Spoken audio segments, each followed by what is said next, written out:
Hi, Shannon's on her way. She's logging in right now.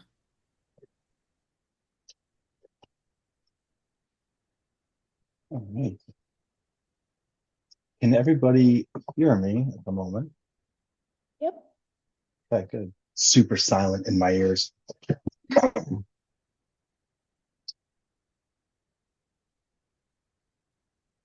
All right. Let's see.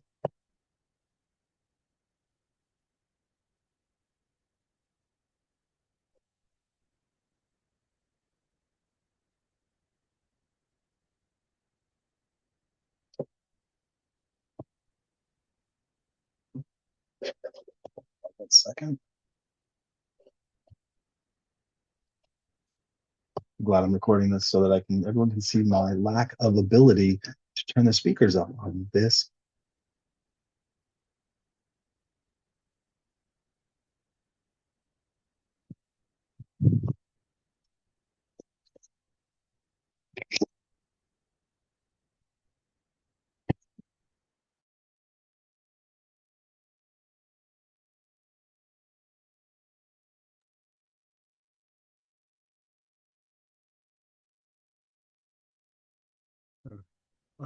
Can somebody talk to me? Can you hear?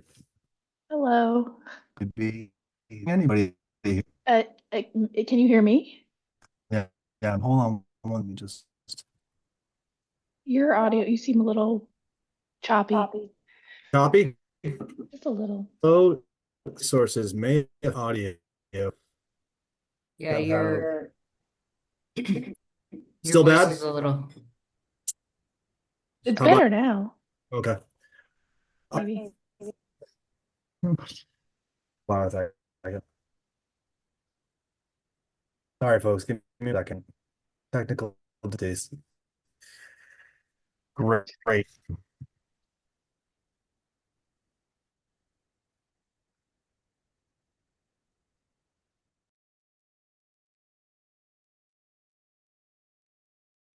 guess. Jeremy, I think Shannon's waiting to be let in.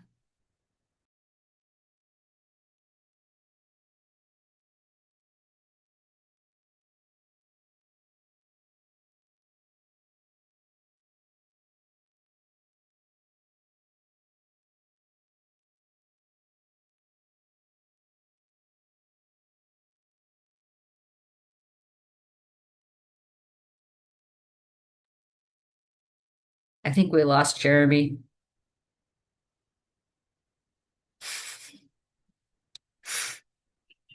There he is. Shannon and Jeremy, you guys are on mute. I feel like you're trying to talk, but no. I'm Okay. good now. I'm good now. Okay.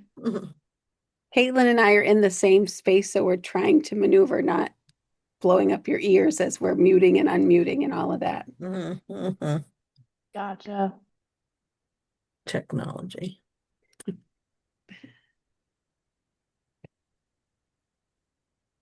Okay, right, start.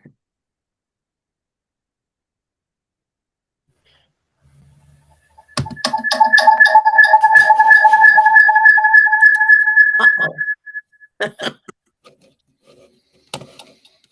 Two of them.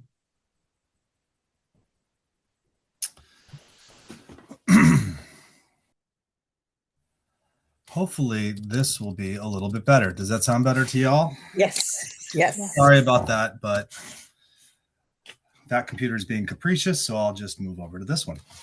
Luckily, I have the two. All right. Hi, everybody. Welcome to the school committee meeting.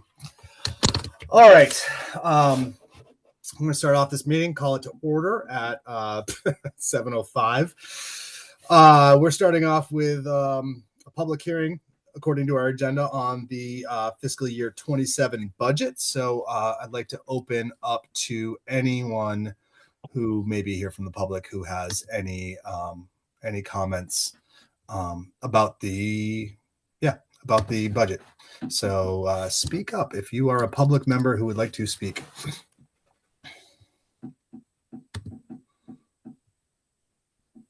Okay. Seeing none, we will continue on with our agenda. Unless, actually, I should ask this too. Is there anybody who has any public comments not related to the budget? All right. Seeing none, we're moving on. Review of the agenda and the perpetual calendar. The agenda is in front of you. Perpetual calendar for February. We're going to have a discussion of possible open seats on the school committee. I believe Anna and I are both up for consideration this coming year. There is a February 4th, I believe Susie said last time, 4 towns meeting with select board. Is that true, or is that from my last year's number? That's last year's. My last year note. Damn it. There will be one. Oh man, where is that number? The 28th? Okay. Yeah. February 28th, Right. town meeting live at the library. I believe it's 9:00. February 28th at library. Yep. All right. In the middle Regional. school library. Yep.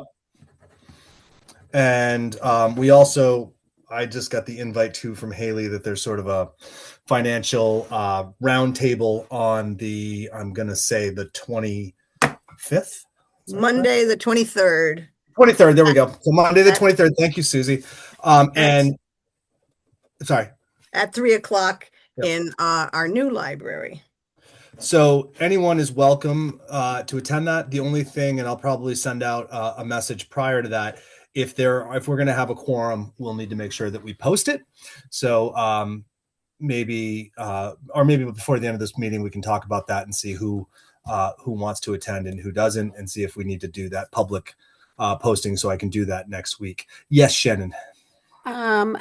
Robin, we've had this happen in a couple of recent meetings. So Robin, just to err on the side of caution, has just been posting it so that we don't have to worry about if it's a Perfect. quorum. If we don't Great. have it, it's Okay. not a problem. Okay. The only thing you'll need to do is if you do have it, you'll need to call your meeting to order. Right. So, okay. So I'll post it to be safe, and then we'll go from there. Yep. Sounds good. Okay. So that is, again, February 23rd, Monday at 3 a.m. All right. 3 p.m. 3 p.m. Yep. It's been one of those weeks. Okay. So perpetual calendar. So the 4 towns meeting, we've got down budget and personnel rep for Union 28 sends out the superintendent evaluation tool, but that's really going to be, I think, more in March than it is in February, according to my notes from last year. Does that seem right to you, Shannon? Yes. Okay. Fantastic. So I have to make that change as well. All right. Moving on. Does anybody have any discussion of any of those things? Okay. Moving on. Warrants. Can I just talk through yours? Are you able to hear me okay? A little bit of an echo, but it's cool. It's an effect.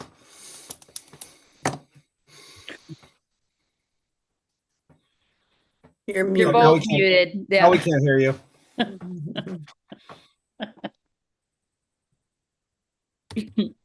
Now we go. Are we good now?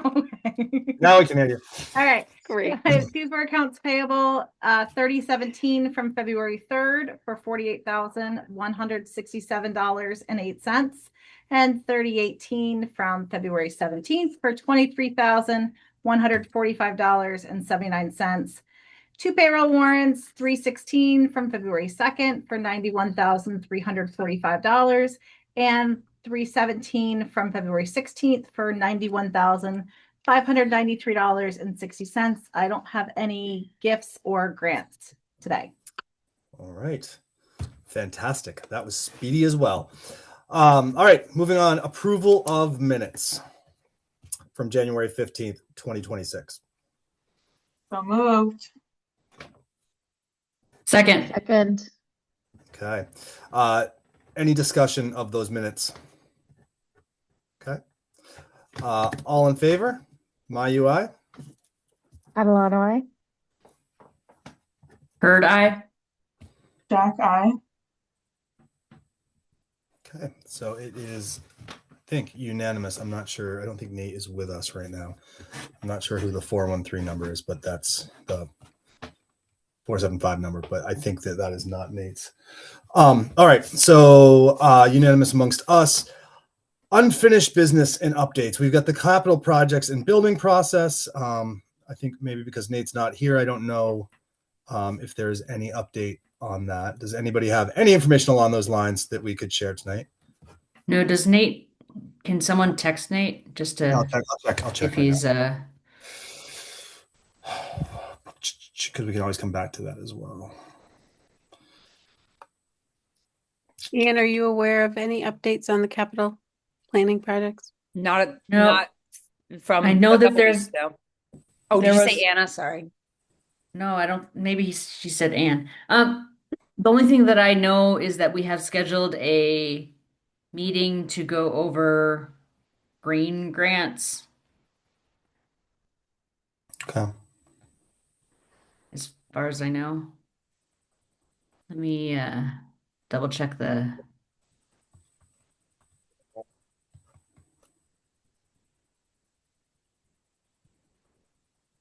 All right. Okay. I'll let you know if Nate says anything. We can always come back to that piece as well. And then the other thing that we have down here is our school improvement plan. And we have that down for discussion and vote. Does somebody want to introduce that or? So at our last meeting, the content of the plan has not changed. I mean, we have not changed what our focus areas are. That is what lines up with what our data has said. There is a instructional leadership group made up of instructional staff and Anne who meet, voluntarily. And so the focus hasn't. The feedback we got at the last meeting was for some more measurables around that. So I worked with Ann and we created a revised version. It is linked in your agenda. And I did highlight the things that we've added that are measurables around each of those. So I think that was the feedback of what you wanted to have some more measurables. And so we have added those and we're certainly happy to hear feedback around it. Okay. I guess we could do a move in a second, and then we could discuss that. Would be the way to go about it. I move to approve the school improvement plan. I second, but pending, I think I requested access for some reason. Yep, Google you Docs- have it. Okay, I do. Yep. Okay, well, I'll just do a quick read. Thank you. It's the highlights. Yeah, I need to because I moved to this small computer. I now need to open that up on the big computer.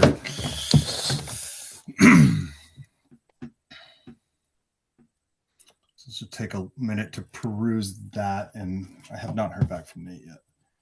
And this is a 3-year plan and some of those measurables there might be additions as it goes through 2028 because some things might be accomplished. We may have to add some more, but these are the measurables that we're working. And because we're kind of late in the year to be getting this approved, that a lot of these are really for June. I mean, some are for this year, certainly, but some of those measurables you'll see listed as June.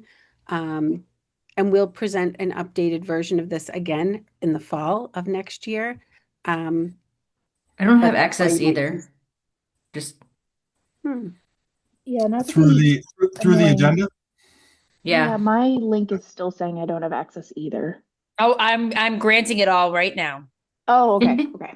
You got it. Sometimes you gotta refresh too to get Yeah, the. on my end, it looks like everyone with the link has access, but clearly that's not the case. We will. It might Anyone be. with the link can go for it. There you go. Not a technology day. Okay, I see it. Thank you. Sure thing. Woohoo.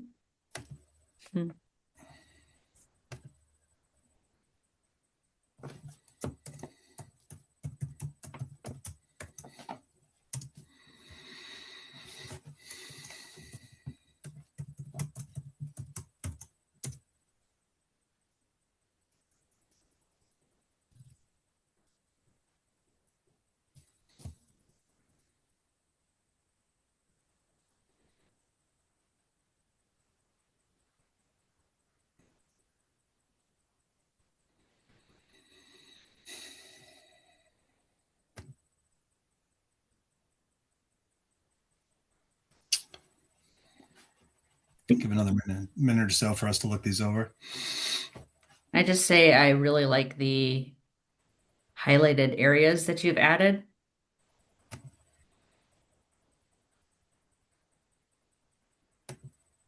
I appreciate the incorporation of that feedback from the last meeting. And so quickly. Well, I think it really wasn't, I mean, I'd love to say it was a ton of work, but Anne's very clear about how she's measuring it. Just, we just needed to add it in. So it wasn't as cumbersome as, because they're already engaged in the work. They're doing the work. They have the measures. It was just getting them explicitly in the paper. And the ILT was definitely, and this doesn't even represent everything that is done for students. So it was really about making it something that shows what we're already doing to support students, and then making sure that it was measurable like that. So there is more work that goes on behind the scenes for sure, but at least this will show what we'll be working on. Does anybody have any other comments or discussion around this? Or do people need more time to look through it some more? Okay. No. Hearing none. All in favor? My UI. Catalano, I. Heard I. Jack, I. All right, so it passes as well. So we're going to move on from the unfinished business piece for now. And if Nate does join us at some point, maybe we can circle back around to the capital projects and the building process. So that takes us over to the new business and discussion, which really had to do with some of the stuff that's come out in the last the last month or so since the last. Actually, I wonder, Anne, could you give Anna? Can you give the context a little bit of how this kind of came to be? So what happened was that the superintendent attended the Pelham School Committee's, I guess, most recent meeting and talked about the future of Pelham School. And I don't know if John Trickey was there or if he had just spoken with Dr. Z. And the idea that was on the table was that Pelham School was not looking viable, that they probably needed to close it, and that as a first step, the proposal was to move the sixth graders from Pelham to the Chestnut Street Academy, whatever sixth grade academy. It's called Chestnut Street School, in the middle school, and then work on a sort of a plan for future years to close the school. And I think the idea, because it's like that's Union 26, the idea was to integrate the Pelham students into the Amherst school system. But none of that was fleshed out. It was just sort of like the this is the situation where, the Pelham school is in pretty financial distress right now, and this is just sort of the reality. Of course, the idea of what the parents heard was, we're going to move the sixth graders to the middle school this fall. And the Pelham parents came out in droves at the next joint school committee meeting, which was Pelham, Amherst, and the regional school committee all at the same time, because we were talking about some policies and some other things that we needed to cover all together. And so we had like over an hour, maybe close to 2 hours of public comment, 90% of which was related to the Pelham School proposal, and 10% of related to, I can't even remember. Maybe it was a policy. I can't remember. So the problem at that meeting, Dr. Z basically said, Yeah, I think maybe moving the sixth graders this year is not recommended. I would recommend using school choice funds to additionally support keeping the sixth graders and funding the Pelham Elementary School through the end of this upcoming fiscal year, and then sort of like having a financial discussion about how what the sort of forward-looking plan would look like. Um, John Trickey has also talked to AJ and our finance committee, and talked about this. I think he's been talking sort of very casually about this kind of conversation for like 5 years. So this is not really like brand new information. This is something that's been sort of like an ongoing issue in Pelham. The town is small, supporting the school is hard, their financial situation is difficult. They don't have a lot, even if they have like, a 5 or 6% increase in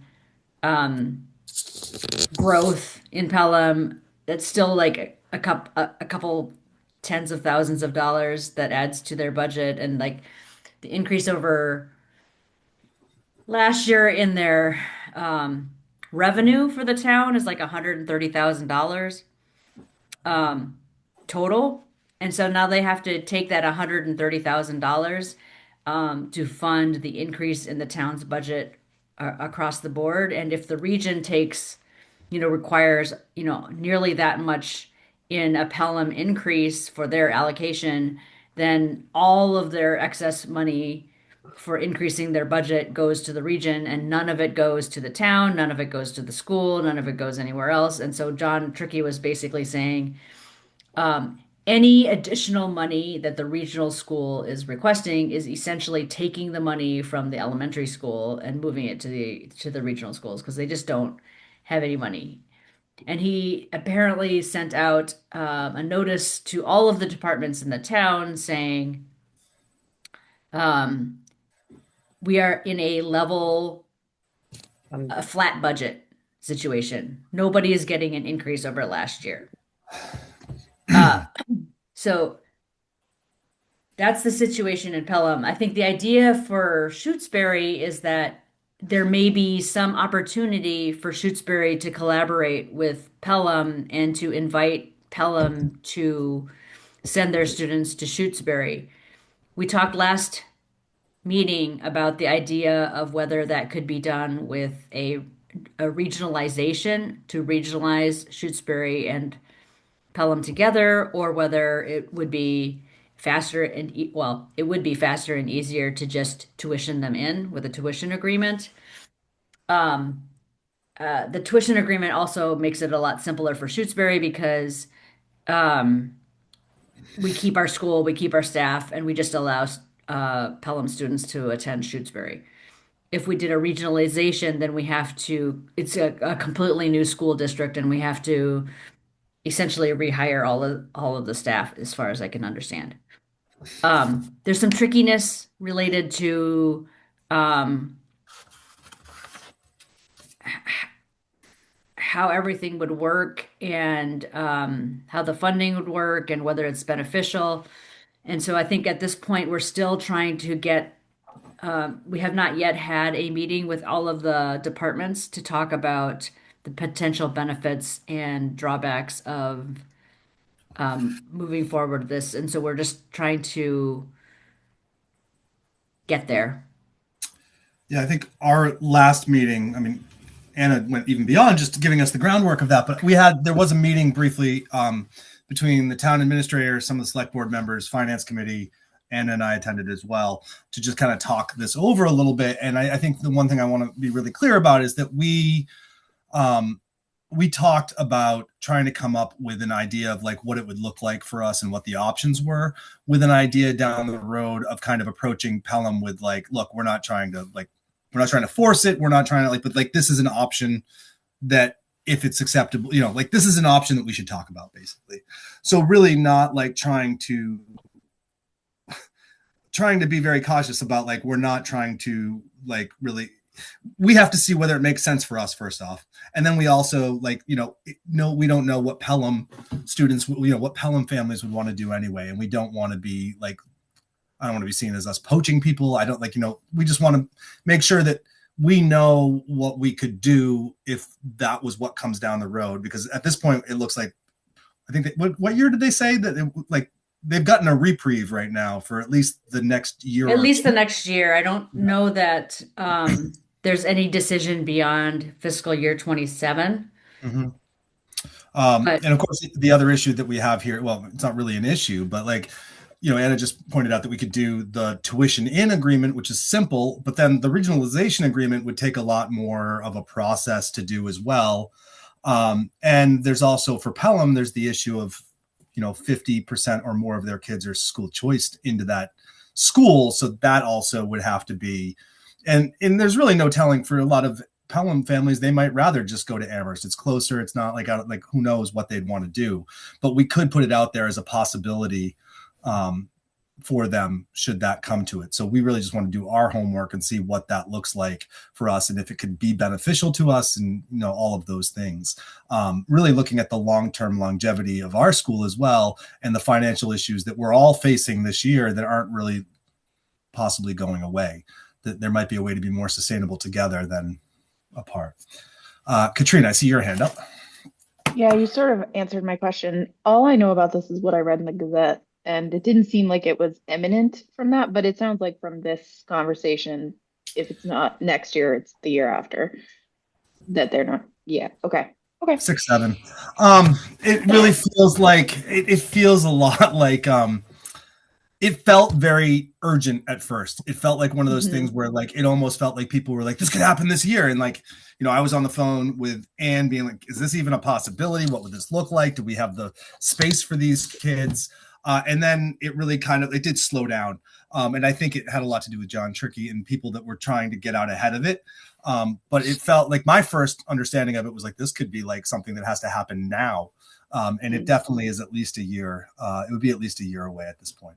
I think a lot of the slowdown came after literally 100 parents showed up and came to the meeting and saying, please don't do this. Yeah, that'll do it. Yeah, and I think, we've seen even some people who have choiced their kids in. There have been some articles, I don't know if it's in the Gazette or not, but there's some, there are folks from Shutesbury who choiced their kids in down there too. And I think one of the most compelling arguments that I heard was like, we put our kid in here, and I think we feel similarly about our school, with the idea that he would go through 6th grade at this school. And that felt like the promise that was made. And now you guys are changing that, in the middle of this, that sort of stuff that needs to be dealt with, I guess. It just needs to be done in a more consultative manner, yes. And with sprung on everybody. More than a 5-month, Right. heads up about it. Like, I think, throwing this out there and saying that it might happen this fall after having assured all of the parents that the 6th graders at Pelham would not be joining the 6th grade middle school, was just very shocking to a lot of parents.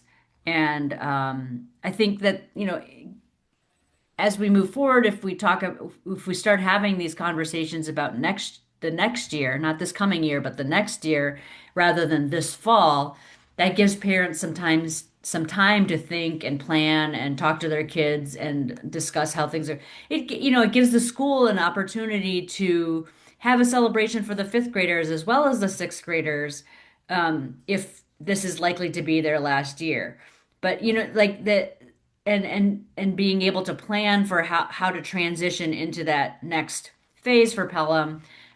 They just wanted a little more time to be able to do that. And I think that's where this is really coming from. I think from Shutesbury's standpoint, I think, we have some capacity to accept some additional students. The more parents that I talk to, the more say we would love an influx of some additional students. I think these very small classes can be very challenging for some students.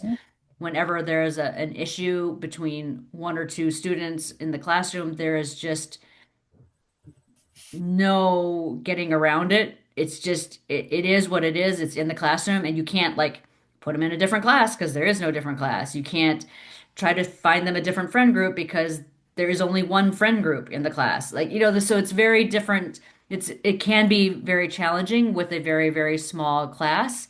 And so I have not talked to any parents in Shutesbury yet, and that I have a very small N, so that's, one thing. Um, but I have not yet talked to a parent who's like, "Oh no, we can't do that." They're all like, "Oh, that would be great. That would be terrific." So I have to say that I don't think there would be a lot of pushback from Shutesbury residents about accepting some additional students in Shutesbury or accepting Pelham families in Shutesbury. And so I think offering Pelham the option, saying, we hear that you're in financial straits. We do have some openings. We would be willing to accept your students. We are not pushing to have them, but we just want to know that we would like to support you in any way we can, is sort of the appropriate approach. And I'll just say too, and I see your hand, Shannon, that like one of the things that I felt like, in bringing up some of the concerns that maybe some people would have, I feel like what I heard very strongly from the town side and particularly the select board is like, look, this is not like we are not financial, like we have very serious financial concerns, and any way that we could go forward to make that, like, we can't, like, to paraphrase it, like, there's no point to being provincial if we're struggling every year to put together a budget that keeps things together for us. If there's a way of bringing more money in, if there's a way of making the school more sustainable, we should consider that, which I think is, it's important looking down the road, if we want to continue our elementary school as well, forward. So Shannon. Yeah, you sort of chimed in about what I wanted to echo that, this is really right now a Pelham crisis that they're going to need to deal with. And so, Ann and I as school representatives will be happy to be a part of whatever that is. But I also want to be mindful. I don't want, to be spending a half hour of our school committee talking about an issue in Pelham because it doesn't feel really collaborative. It feels a little poachy. And so we're ready to, if the town, because I think it would be a much bigger conversation than just the school committee. If the town decides to do that, Ann and I have already, as requested, we've pulled numbers. We know what our census looks like going in for the next few years. We've looked online. You can see, online through the mass.gov, you can get everybody's relative census. So you can kind of project, because it's not really about what do they have right now. It's what do they have for 1 and 2-year-olds and 3-year-olds. And so, we'll be happy to be a part of that. If the towns decide that they want to go, we'll offer our feedback. That was all I wanted to say. Yeah, and I just want to say, like, the point in bringing this up and putting it on the agenda was just to bring the whole school committee up to speed on it.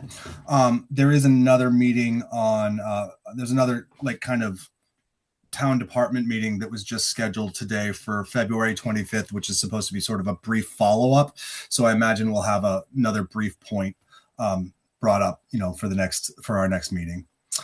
So we'll have a little more information, but we just wanted to make sure that you guys were that you all understood what was going on, because we haven't had a meeting since this sort of stuff kind of popped up.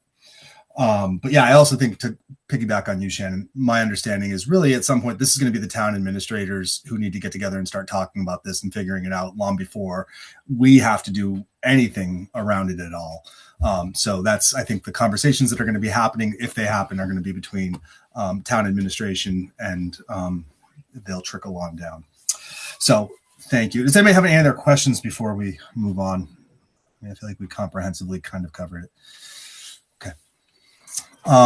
So moving on, we're going into reports. So superintendent's report is first. All right. So I apologize for the late linking into your agenda of the superintendent's report. Robin is taking some well-earned days off, and it has really shed to light how disorganized I can sometimes be. So, and I don't have anyone keeping me on time. So I apologize for that late linking. So some updates. SES held their pre-K open house on February 4th.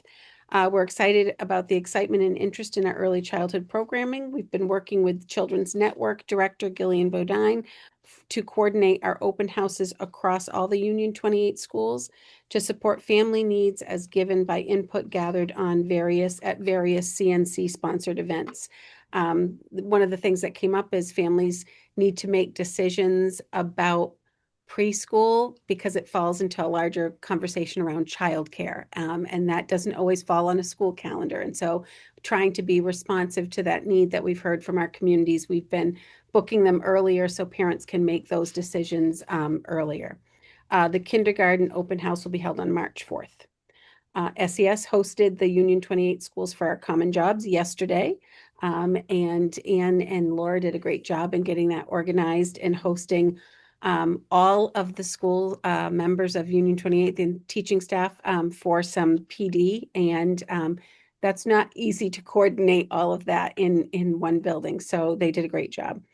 Some Union 28 updates. The CPAC group met at Leverett Elementary School to discuss progress reports and IEP goal setting. CPAC agendas are rotated among the Union 28 schools and present topics of interest for special education support, but also interest to a wide range of caregivers.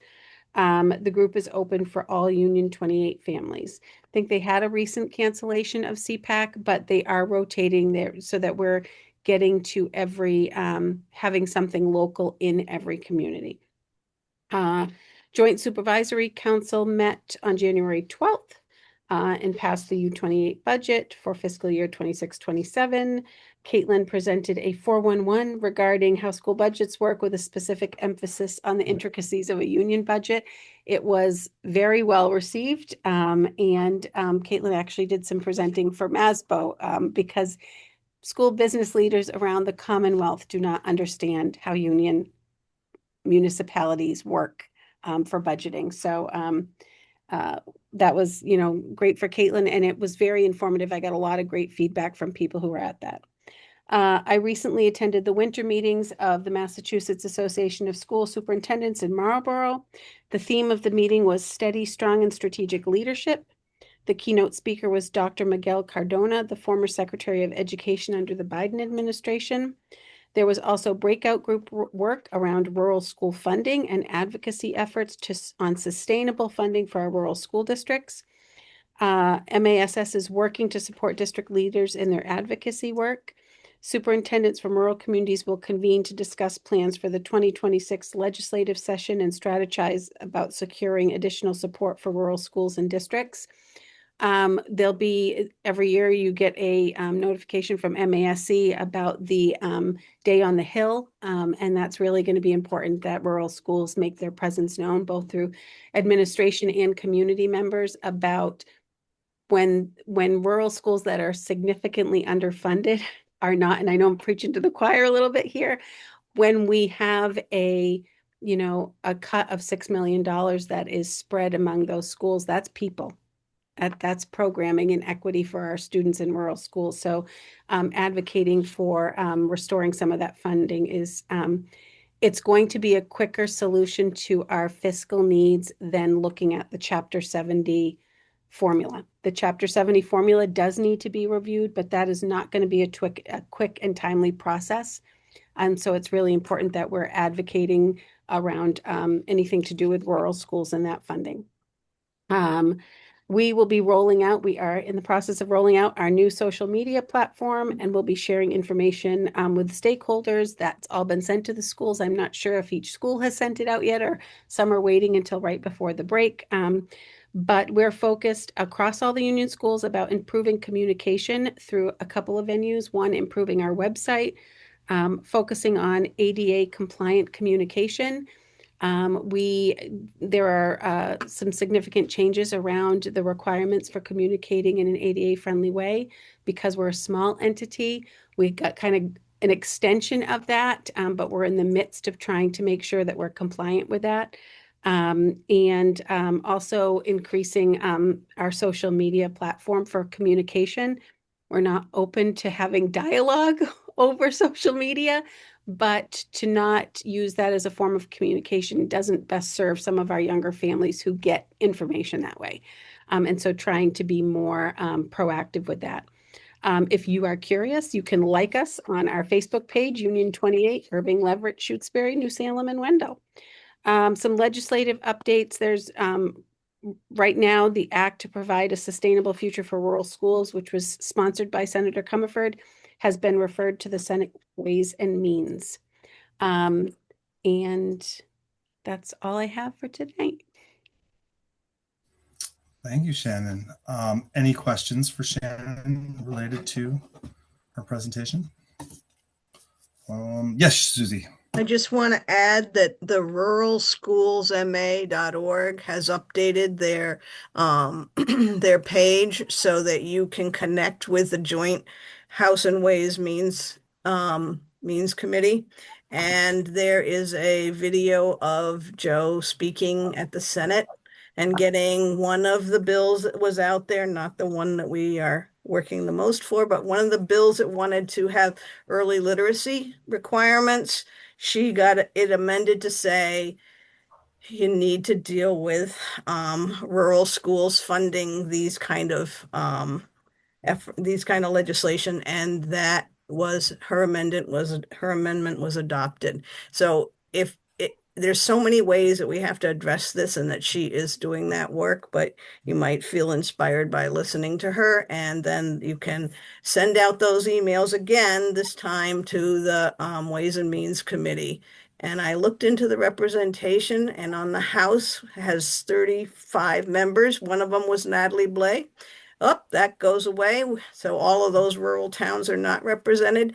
And there are only six other representatives that have rural towns in their districts. So I feel we're underrepresented with the House.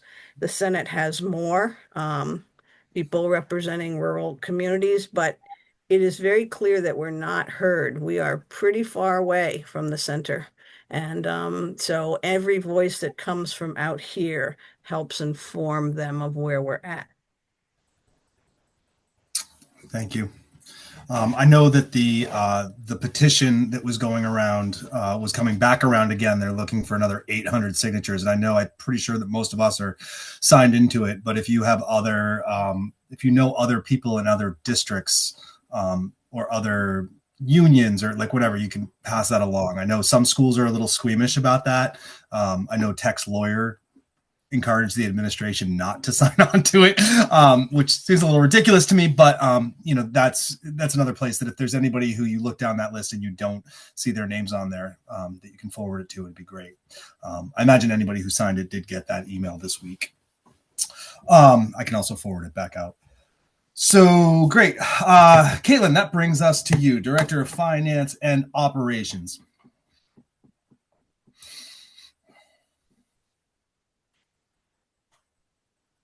Jeremy, it says sharing is not turned on. I can kind of verbally walk through my. Oh, we'll get you some sharing. Hold on. Okay. I don't understand why that is an issue. Try it again there. All right, great. It's the difference between one person can share and two, but like I'm not sharing, so why couldn't you share? So I'm going to start with the budget for this year.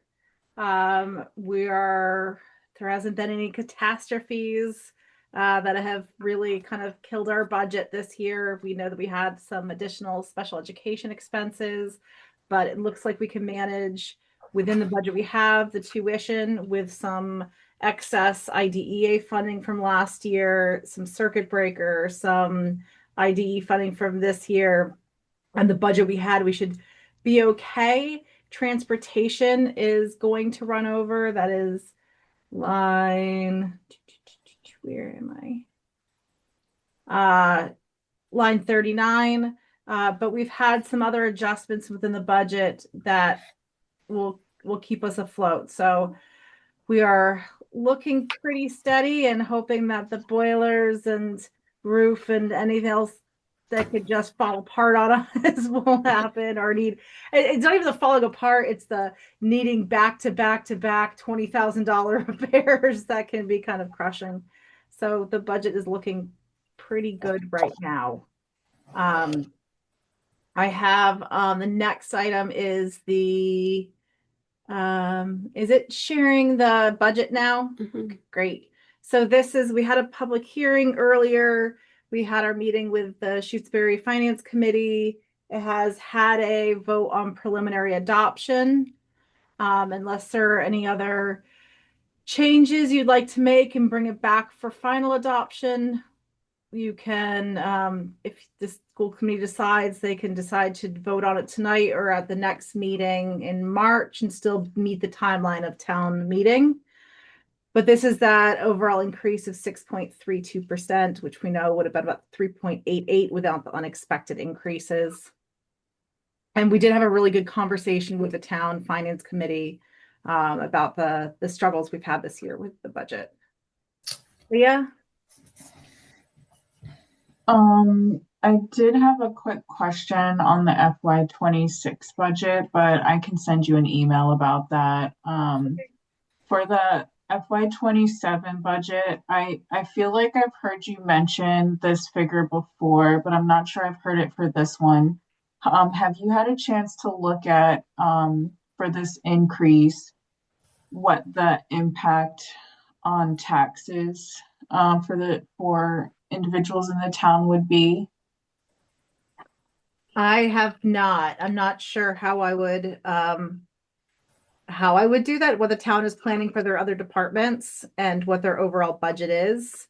Susie might have a better insight into that. Yeah, I think so we're going to do the summit on the 23rd, and how you present numbers to the public are really important. And we could break out what the impact on the tax rate would be for just this piece. And I think we should think about that. Sometimes separating out one budget makes it more of a target. But I feel the school worked really hard to get this budget together. So if you want those kind of numbers, or when we come to our meeting on the 23rd, you can suggest those kinds of things, and then we'll follow up because we're still working hard at this. It's far from over.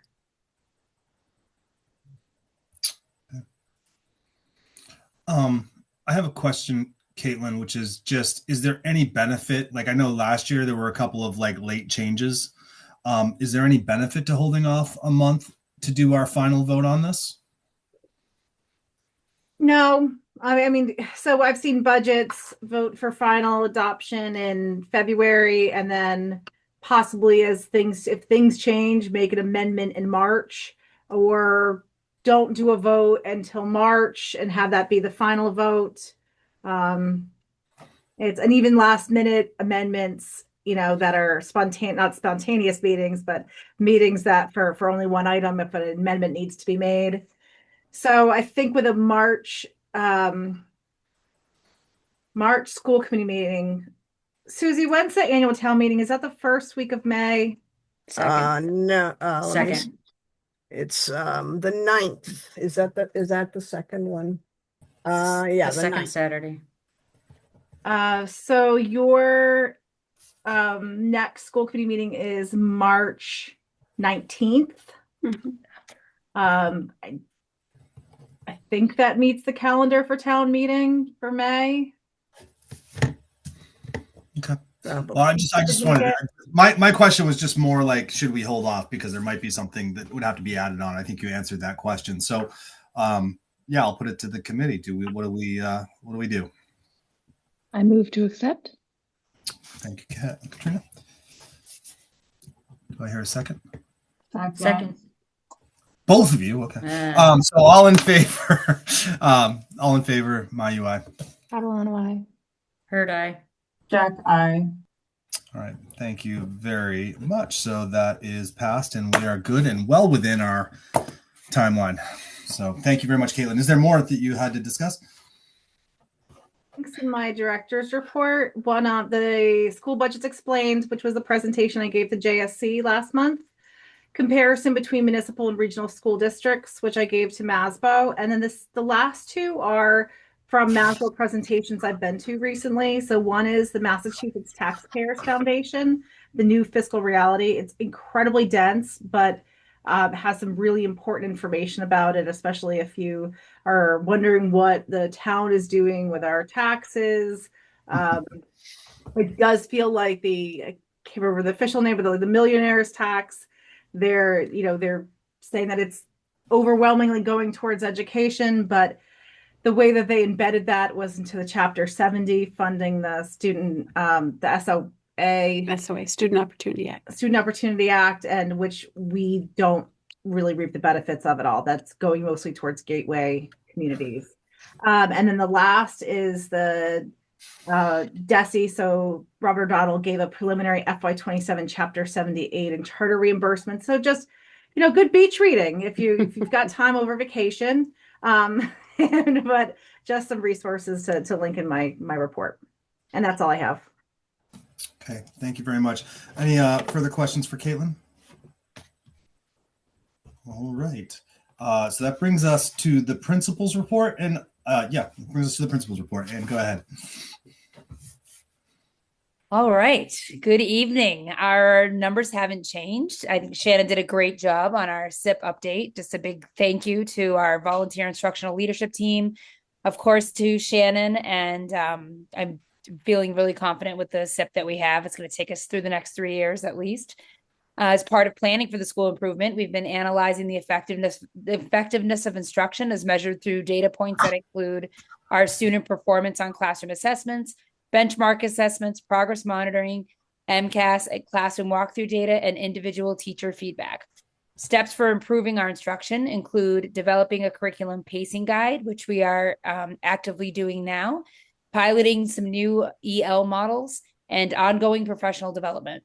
Staff had an incredible share out around the literacy, what they've been doing with literacy. As part of our group with the Pioneer and the grant that we have through them, we've been implementing some resources through the Writing Revolution 2.0, structured word inquiry. Some teachers are getting the letters, language essentials for teachers of reading and spelling training. And I am actively in the group for the Pathways to Proficient Writing graduate course, which is a group of teachers and educators and our reading specialists who are learning more about the importance of knowing all of the pieces to writing. Across the classrooms, teachers are successfully balancing structure and flexibility, providing clear models and tools while honoring student voice, complexity, and independence. The result is thoughtful writing, strong content understanding, and high student engagement. Our work with our curriculum council, Shutesbury continues its work with high quality instruction. One group is supporting this work with our U28 Curriculum Council. The Curriculum Council is a group of staff of the 4 buildings that look at data and instruction and provides input and action steps in improving our educational programming. We've also shared the district literacy vision, and that has been created and developed with that group. And there's also a letter there that supports that. We are looking forward to Valentine's Day tomorrow and welcoming the Council for Aging for a Valentine's Day tea with our 5th and 6th grade students. They are very excited to decorate the cafeteria and engage in thoughtful conversations with our friends from the Council on the Aging. The PTO had a really popular 160 people attended their skating party and this past weekend. They had it was a wonderful event. They did it last year and had about a quarter, I think, of the amount of people. So it was great to see the numbers grow. They also hosted a winter dance, and grade 6 had a pizza fundraiser to help support their upcoming field trip to Boston. So it's been busy. I think some of our friends at Shutesbury are looking forward to February vacation. And there you go. So if anybody has any comments. Perfect. Thank you. All right. I have one question. Yes. Seriously, technological issues. My mute button was just spazzing out. So I did want to just bring up, I know I got an email from, I think it was Haley this week about a number of more Jamrog. And maybe we should have brought this up during capital improvement or whatever.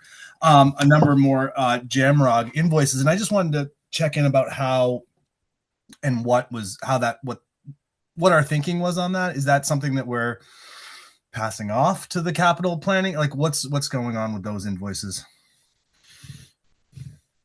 That is a great question. We are continuing to share all of the information that we have through that doc and trying to keep everybody up to date. We did get all of those at the same time and just wanted people to be aware of the work that was going into the boiler system. I know that there was an alarm that had gone off earlier, but that's been taken care of. So that is a great question. That's a great question. Yeah, I know that it was sent out, but I wasn't really sure what I was supposed to do with it or what we were supposed to do about it. Susie So, has her hand up. She'll probably have more go ahead, insight. Susie. You Yeah. know more than any of the rest of us. Go Yeah, ahead. and the first question I have, is everything working with this new cold weather we've been surviving? Has it been working? Oh, good to hear. Yes. So, Yeah, at least one, sometimes both. great. So, so I brought it up to the FinCom on our Tuesday meeting. I sent the email that Laura sent out to AJ, and I said we have to have a discussion about repairs versus maintenance, and that distinction seems really important to me, and we need our buildings committee to meet and talk about it and come up with a very clear plan. My personal opinion is that when you talk about a 50-year-old building, you're talking about repairs, not so much maintenance. So we'll see where that goes. It also, at that meeting, our town administrator, Haley Bolton, presented the notion that there should be a position created of a person who is, it has a name. The name is A building maintenance facilities manager. manager position.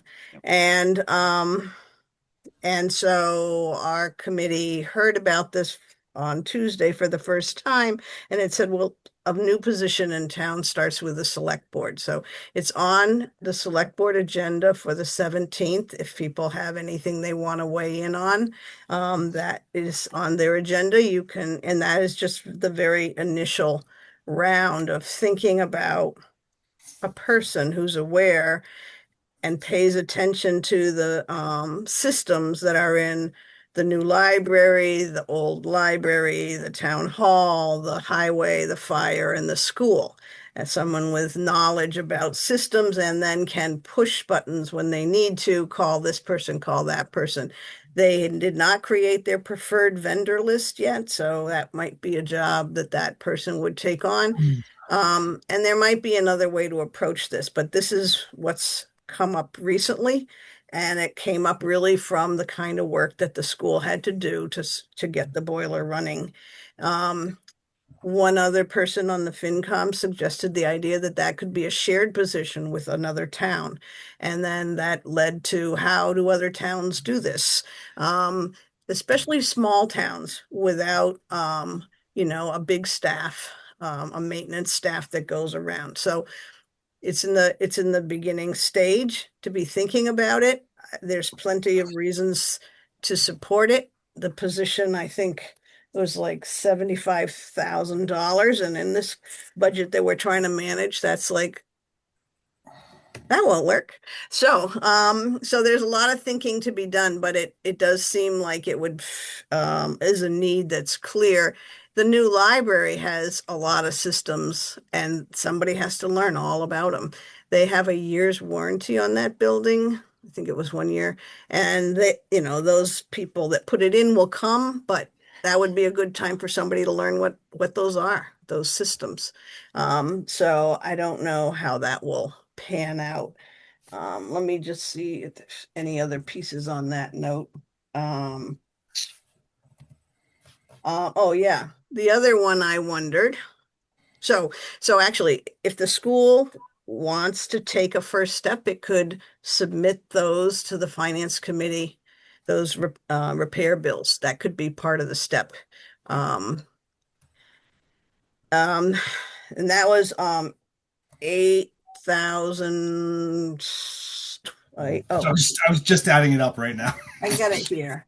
All right. $8,206.55. So I read the invoices and I can see what they're doing. I get it, but I think it reflects a system that's old, not bad, but just old. Well, I also just want to point out from Jamrog, right? These are like from October through December. Most of them are October and November. Yeah, they're They're billing. they're all invoiced on the 1st of February and due by the 3rd of March, Yeah, which their is billing system sucks. You could even tell them that. unacceptable. Tell them We that's actually have, and then this was the improvement, was getting them this early, because remember last year we okay. got them a giant chunk in May. Yeah. And But to have it- dating really far back. And then they send people at different times that we don't always know. And it's sort of like you're always playing catch up, and there's not a way for us to pre-plan, Right. and now at least now we're not replacing the filters that go into the systems. Right. At least now it seems to be more, like you said, it's more of the, not the routine maintenance, more repair. So, Right. which makes sense. I just think the idea of dropping 6 months worth of invoices with a net 30-day term is on a municipality is unconscionable. Like that just feels like a ridiculous thing. I say the same thing. And Yeah. you could maybe, I'm not sure how all of the different conversations are working, but maybe that's something Haley would take up with them and say that's not acceptable terms, and we'll do this. But also the school should consider, if they want, to submit them as a repair bill to the finance committee. And that would just be that. Just remind me of how that last time I just emailed AJ with that request. Is that correct? And Okay. and he did I forwarded him. Laura tried to make the header very inclusive, but she actually skipped him, and that's a person that really should be first, or in the list. And this is how you decide to proceed. I can't tell you, but I wanted you to know that if you're thinking that, you do need to write up a request for the finance committee to meet those invoices. And the other piece is, I'm wondering how the oil is doing, how the fuel oil is doing. And we ended our meeting on Tuesday late, and I didn't get to put that on the agenda. There was too much stuff. So I don't know how any building is doing on their heating costs this year. So you should keep an eye on it, and if it needs to be a request, it needs to be a request. Matt's planning on ordering some more oil over the February break. We have about 4,000 gallons left in the tank, and 3,000 left on our contract. So we could still order. We can still order more, and we'll be within it. So trust us when we say we treat it like our own house. We're definitely not trying to go overboard. We want to make sure that we can maintain what we have, but just being really cautious of how much fuel we're using, and really trying to be conservative. So yeah. And on one of those invoices said they checked out why some of the areas were cold, and they said the thermostats were set a little low. And when it is this cold outside, you have to raise your thermostats. That's how it works. And I know that's true in our house. So, so as you watch the fuel oil bills come in, keep us apprised. Sure. I mean, worst comes to worst, we could always water it down like we did last year. That works. Remember how much that cost us, Jeremy? It's not a thing we want to do. But I like where you're thinking. But just because the line goes up, it doesn't mean it's good. We don't want that. All right. So I guess I should bring that we should talk about that as a committee just quickly. I feel like, considering the fact that this is repairs, considering the fact that we went above and beyond and really cannibalized some of our budget last year to try to keep this from the town, I feel like my sense is that I would like to forward these invoices to AJ and ask for finance committee help in paying these, because we're talking about $8,000 and $200, which is no small number.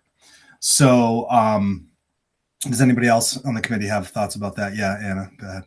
I was just wondering it seemed like our budget is in halfway decent shape. And so if we were to submit to try to take care of this within our operating budget for maintenance, would we be struggling to stay within our budget? Yep. Yeah. I also just want to say too that I think that my sense of that too is that like the maintenance budget is for maintenance, and if something happens over the rest of this year that requires that maintenance budget, Yeah. and we've spent it on repairs to our boilers, that's not really good. That's the issue. I'd rather have money left over at the end of the year in the maintenance budget, and do something with it than to like, what could happen is what happened last year, right? Which is we use the money to pay the invoices, and then we have to keep going back to the finance committee for every other little piece of things that come up. Like, well, we need more oil now. Oh, here's another invoice from Jamrog. Like, that is what I don't want to do again. That was sort of painful That makes last sense. year. So, I agree with submitting them as repairs. okay. So worst case is I just go and get grilled in front of the finance committee, but that's fine. I can handle that. Thank you. Let me know if you need backup.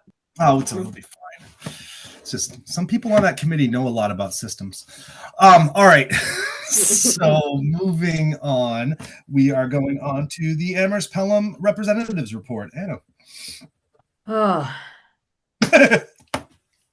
I should have been more prepared. Sorry. I came to this meeting and so yeah, we're in the middle, we're closing up the budget cycle. I think it's going to be we're going to have our budget hearing coming up pretty soon. I don't think it's going to change a lot from what was presented at Four Towns meeting. Um, I'm I think everybody is hoping for a few more details.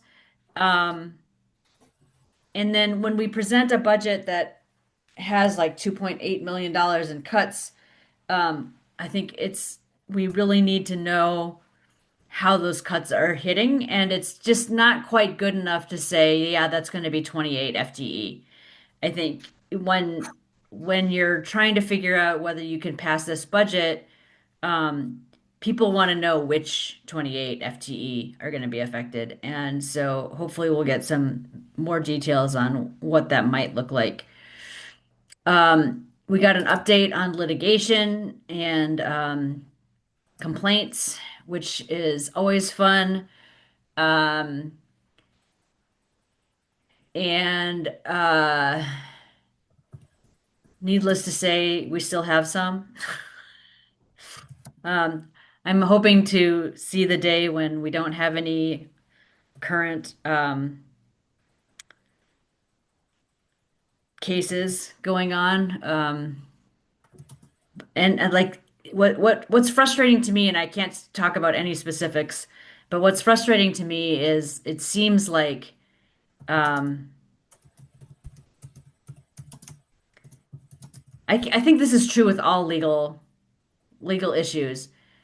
You feel like it's just very weak cases that you still have to fight. And anyway, so there's a lot of money still being spent on legal fees. Um, they're still they're still in the process of hiring an assistant superintendent for the sixth grade. Um, they're still talking about moving the start time of the middle school and high school half an hour earlier. I don't understand exactly how this affects Shutesbury's transportation. It does not. Yeah, I was told that it doesn't affect does the not. elementary school at all. Yep. Dr. Z let us know that that was going to be coming up and didn't want us to panic by hearing it secondhand. She'd already established it would not impact us at all. I don't fully understand how that's true because apparently the buses that serve the elementary school in Shutesbury are not the same buses that serve elementary, middle school, and high school students. Yep. Okay. Because they used to, but apparently they've switched that now. Because I know when my kids were in seventh and eighth, ninth grade, they would take the same bus that they took to the elementary school to the high school and middle school. They would just pick them up after they delivered the kids to the middle school or to the elementary school. So I think Richard some of Richard our, would deliver. Well, I think some of the kids come on the high school bus to the elementary school where they get on a bus for us to get dropped off around the town. Is that correct? That's still correct, yes. Yeah. Okay. But the question is, is there a bus that delivers kids to the elementary school and then delivers kids from Shutesbury to the middle school and high school? I guess I don't really know, but I didn't think that was the case. That's apparently what Dr. Z believes as well. Okay. But anyway, Yep. what I'm saying is that didn't used to be the case, but apparently now it is the case because Miles and Kai's bus used to do that. But apparently they don't do that anymore. Okay. It's very sad because Richard was awesome and he no longer and would be the only one that would really have the final answer to that, I think. Yeah.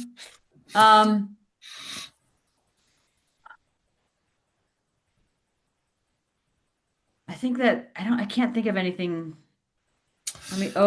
Give me one. Sorry. Oh, shoot. I had some notes.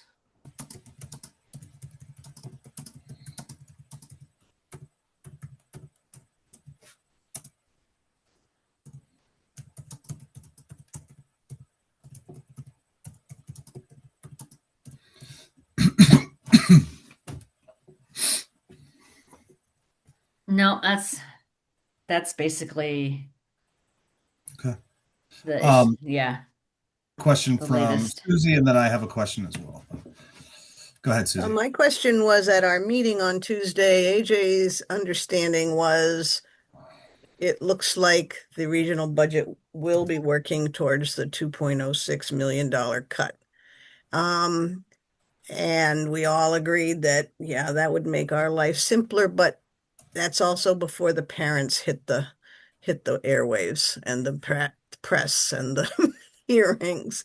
So I just wanted to affirm that that's what you're telling us is that the regional school is looking towards the version that has the 2.0. Yeah, I think it's the Amherst 3.5% increase or 3.52% increase, Okay. which leaves us at like the 0.75% increase or something like that. Yeah. It's very tiny. Yeah. But just sort of witness what happened in Pelham. People are quite on fire and they're going to show up. Well, yeah. And like you said, you should, if they have some more specific information besides just 28 FTEs, then the more specific it gets, the more inflamed. Yes, that's true. We're the thing for us is that Pelham and Leverett are going to hit their I can't do this point much sooner than Shutesbury is going to hit it. Yeah. Pelham is already hideously strapped. And I think they're at, is it 3.5 something that they're being, or are they up at 6 or 7% increase? Yeah. They're at 7. They're at 7 and Leverett's at 3.5. And so I don't think Leverett feels very comfortable going any higher than that number. And Pelham is, like we can't do that number. And Amherst that's the absolute highest that we can go. I think it's extremely unlikely that we're going to get any traction to be able to pass a budget that is higher than that. I think there is still a chance that there's going to be representatives from Pelham and Leverett who say we need to reduce it further. And I think we're gonna as a school committee member, I think we're gonna fight pretty hard to not have more cuts than that. But I don't know that we would be able to fight for fewer cuts than that. It's going to put such a strain on Pelham and Leverett right now that it's going to be very difficult to fight that. So I think we need to brace ourselves for some really unhappy conversations and think critically about which battles we want to fight. When you say, you know, I know oftentimes at this point in the budget season, when we talk 28 FTEs, it's a big scary number, but then we find, you know, efficiencies or money that isn't related to positions. Is that Absolutely. still That's still the hope? absolutely a possible. Yeah, that's still a hope. I think, what I heard was like that last year we thought we were going to lose like 18 or Mhm. something, and we didn't lose anybody. Or we didn't let anybody go, I think. We didn't Didn't rehire. hire, like it was people who left because they found a different job, and we didn't refill their position, or other savings and shuffling and overlapping that we were able to not lose as many positions as we thought we were going to lose. Um, but honestly, that org chart has not been presented to us. Okay. All right. So, Any questions? Any other questions for Anna? Thank you, Anna, for as always soldiering through down there. Joint supervisory. I know, Leah, you sent out the latest kind of newsletter. Is there anything to report on that end? You mean CES? At CES, yeah, we didn't have it. We've already had our joint supervisory. That was last month. Yes. So the Joint Supervisory Committee met on January 28th, where they discussed the FY25 annual highlights. So like every year they release a CES summary of annual highlights. They also reviewed financials, and then they went into executive session to discuss the contract for the executive directors. We do have a meeting coming up on February 23rd. So more to come. Thank you. And thank you for forwarding out those reports to us as well. All right, so we're going into our policy review section. We've got a second read final vote for deletion on IHAX, early childhood education, IE, organization of instruction. So we need to vote to finally delete those. Do I hear a move? Okay. All in favor? Mayu, aye. Edelon, aye. Heard aye. Jack, aye. Thank you. And then we have a first read for IHBG homeschooling, IHB special instruction programs and accommodations, IHBA student services program, IHBD compensatory education. I am ready for February break. IHBF homebound instruction, and IHBH alternative school programs. Final vote on IB, academic freedom, ICICA, school year, school calendar, and ID, school day. So we need a movement and a second on those final three for the final vote. So I move to vote/approve. Final vote approved. IB, IC, ICA, and ID. Second. Awesome. Any discussion on those? Any last minute? Okay. I mean, we looked at them a bunch. All right. All in favor? Mayu, aye. Edelon, aye. Heard aye. Jack, aye. All right. And those all pass in.